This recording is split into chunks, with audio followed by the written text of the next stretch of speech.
എല്ലാവർക്കും നമസ്കാരം. എല്ലാവർക്കും നകുലൻസ് കിച്ചണിലേക്ക് സ്വാഗതം.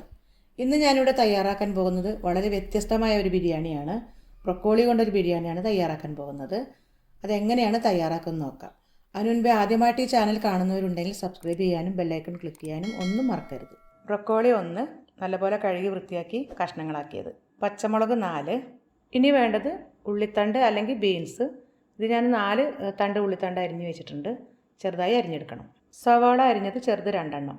അരമുറി തേങ്ങ അരച്ച് പിഴിഞ്ഞത് 1/2 കപ്പ്. ആവശ്യത്തിന് ഉപ്പ്, നെയ്യും സൺഫ്ലവർ ഓയിലും ആവശ്യത്തിന്. ഇത് രണ്ടും കൂടി മിക്സ് ചെയ്തിട്ട് വേണം നമുക്ക് ഉപയോഗിക്കാൻ. ബേ ലീഫ് 1 2, ചെറുനാരങ്ങ നീര് 1 ടീസ്പൂൺ, തൈര് 1 ടേബിൾ സ്പൂൺ, കൈമരി 1 കപ്പ്. ഇത് 1/4 മണിക്കൂർ നേരം വെള്ളത്തിലിട്ട് കുതിർത്ത് വെക്കണം. അതിനുശേഷം നല്ലപോലെ കഴുകി ഊറ്റി വെക്കണം. അങ്ങനെ ഊറ്റിയെടുത്തുള്ള അരിയാണിത്. ഇനി 1 കപ്പിന് 2 കപ്പ് വെള്ളം എന്ന നിലയ്ക്ക് നമുക്ക് ഉപയോഗിക്കാം. തിളച്ച വെള്ളം 2 കപ്പ്. ചോറിലിടാൻ പട്ട 1 കഷ്ണം, ഗ്രാമ്പു 3 4, ഏലക്കായ 3 4. ബിരിയാണി മസാല 1 ടീസ്പൂൺ അല്ലെങ്കിൽ 1.5 ടീസ്പൂൺ. ഇഞ്ചി 1 കഷ്ണം, വെളുത്തുള്ളി 4 5 അല്ലി, കുറച്ച് പുതിനയില, കുറച്ച് മല്ലിയില, 1 ടീസ്പൂൺ കുരുമുളക് പൊടി, 1 ടീസ്പൂൺ പെരിഞ്ജീരകം, 3 4 ഗ്രാമ്പു, 3 4 ഏലക്കായ, 1 കഷ്ണം കറുവപ്പട്ട. ഇതെല്ലാം കൂടി നന്നായിട്ട് വിനാഗിരി ചേർത്ത് നന്നായി മയത്തിലൊന്ന് അരച്ചെടുക്കണം. ഇതിനായിട്ട് 4 ടീസ്പൂൺ വിനാഗിരി എടുക്കാം.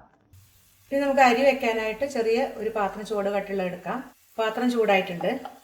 അതിലേക്ക് കുറച്ച് സൺഫ്ലവർ ഓയിലും കുറച്ച് നെയ്യും കൂടി മിക്സ് ചെയ്ത് ഒഴിക്കാം. തീ ലോ ഫ്ലെയിമിലാണ് ഇട്ടിരിക്കുന്നത്.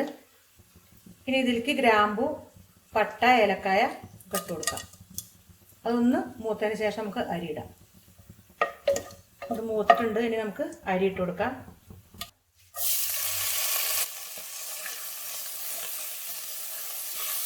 അരി ഒരു 2-3 മിനിറ്റ് വഴറ്റി കൊടുക്കാം.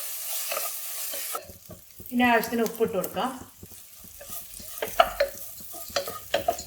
അരി നല്ലപോലെ ആയിട്ടുണ്ട്. ഇനി നമുക്ക് ഇതിലേക്ക് 2 കപ്പ് വെള്ളം തിളച്ചത് ഒഴിക്കാം. തീ നല്ലപോലെ കുറച്ച് കൊടുക്കണം. 2 കപ്പ് വെള്ളം ഒഴിച്ചിട്ടുണ്ട്. നല്ലപോലെ ഇളക്കി കൊടുത്തതിന് ശേഷം ഒന്ന് അടച്ചു വെക്കാം. ഇതിൻ്റെ ഹോളൊന്ന് അടച്ചു കൊടുക്കാം. നമ്മുടെ റൈസ് വെന്തിട്ടുണ്ട്. ഇനി നമുക്ക് മാറ്റി വയ്ക്കാം. ബ്രൊക്കോളി മസാല തയ്യാറാക്കണ വിധം: നല്ല ചുവട് കട്ടിയുള്ള ഒരു പാത്രം എടുത്തിട്ട് മീഡിയം ഫ്ലെയിമിൽ ഇട്ടിട്ടുണ്ട്. അതിലേക്ക് കുറച്ച് നെയ്യും കുറച്ച് സൺഫ്ലവർ ഓയിലും ഒഴിച്ചിട്ടുണ്ട്. ഇനി ഇതിലേക്ക് സവാള ഇട്ട് കൊടുക്കാം. നെയ്യൊക്കെ നല്ലോണം ചൂടായതിന് ശേഷം ഇത് ഇടാവും. എളുപ്പം വഴലാനായിട്ട് കുറച്ച് ഉപ്പിട്ട് കൊടുക്കാം. സവാള നല്ലപോലെ വഴന്നിട്ടുണ്ട്. ഇനി നമുക്ക് ബേ ലീഫ് ഒന്നിട്ടിട്ട് ഇളക്കി കൊടുക്കാം. ഇനി ഇതിലേക്ക് നമുക്ക് അരപ്പ് ഇട്ട് കൊടുക്കാം. ഇങ്ങനെ പുതിന, മല്ലിയില, മസാല, മറ്റുള്ള മസാലകളൊക്കെ അരച്ച ഇഞ്ചി വെളുത്തുള്ളി എല്ലാം കൂടി അരച്ചത് നമുക്ക് ഇട്ട് കൊടുക്കാം. ഇതിൻ്റെ പച്ചമണം മാറുന്ന വരെ ഒന്ന് വഴറ്റി കൊടുക്കണം. ഇനി ഉള്ളിത്തണ്ട് ഇട്ട് കൊടുക്കാം.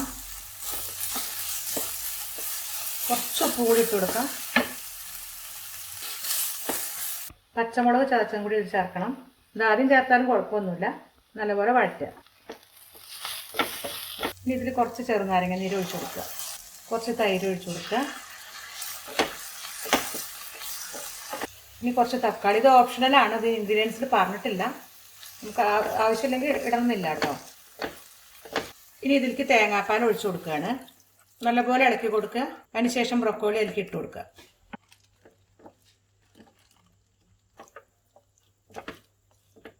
ബ്രൊക്കോളി 2-3 മിനിറ്റ് വേവിച്ചാൽ മതി. ഇത് അധികം വേവിക്കരുത്.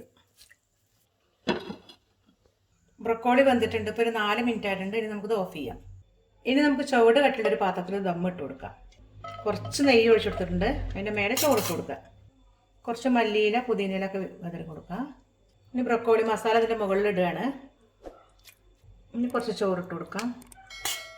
ഇങ്ങനെ ലെയർ ലെയറായിട്ട് ഒക്കെ ഇട്ട് കൊടുക്കുക. ഇനി കുറച്ച് ബിരിയാണി മസാല വിതറി കൊടുക്കുകയാണ്. കുറച്ച് നമ്മൾ അരപ്പിൽ ചേർത്തിട്ടുണ്ട്, കറുവപ്പട്ടയൊക്കെ. ഇനി ഇതിൽ ബിരിയാണി മസാല കുറച്ചിട്ട് കൊടുത്തിട്ടുണ്ട്. ഇനി കുറച്ച് സവോള വറുത്തത്, അണ്ടിപ്പരിപ്പ്, മുന്തിരി ഇതൊക്കെ വിതറി കൊടുക്കുക. അതിൻ്റെ മുകളിലായിട്ട് കുറച്ച് ബ്രൊക്കോളി ഇട്ട് കൊടുക്കാം. ബാക്കിയുള്ള ചോറ് ഇതിൻ്റെ മുകളിൽ ഇട്ട് കൊടുക്കാം.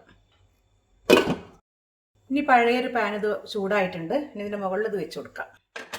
ഈ ഹോളൊക്കെ അടച്ചു കൊടുക്കണം. എന്നിട്ടൊരു 10 മിനിറ്റോളം അത് ആവി വരുന്ന വരെ ചെറുതീലിട്ട് കൊടുക്കണം. നല്ലപോലെ ആവി വന്നിട്ടുണ്ട്. ഇനി നമുക്കിത് പാത്രത്തിലേക്ക് എടുക്കാം. നമ്മുടെ ബ്രൊക്കോളി ബിരിയാണി റെഡി ആയിട്ടുണ്ട്. ഇത് വളരെ ഈസി ആയിട്ടുള്ള റെസിപ്പിയാണ്, വളരെ ടേസ്റ്റി ആയിട്ടുള്ള റെസിപ്പിയാണ്. നിങ്ങളെല്ലാവരും ട്രൈ ചെയ്യണം. ഈ വീഡിയോ നിങ്ങൾക്ക് എല്ലാവർക്കും ഇഷ്ടമായി എങ്കിൽ ലൈക്ക് ചെയ്യാനും ഷെയർ ചെയ്യാനും കമൻറ്റ് ചെയ്യാനും ഒന്നും മറക്കരുത്. അടുത്ത നല്ല നല്ല റെസിപ്പിയായിട്ട് വരുന്നവരേക്കും ബൈ.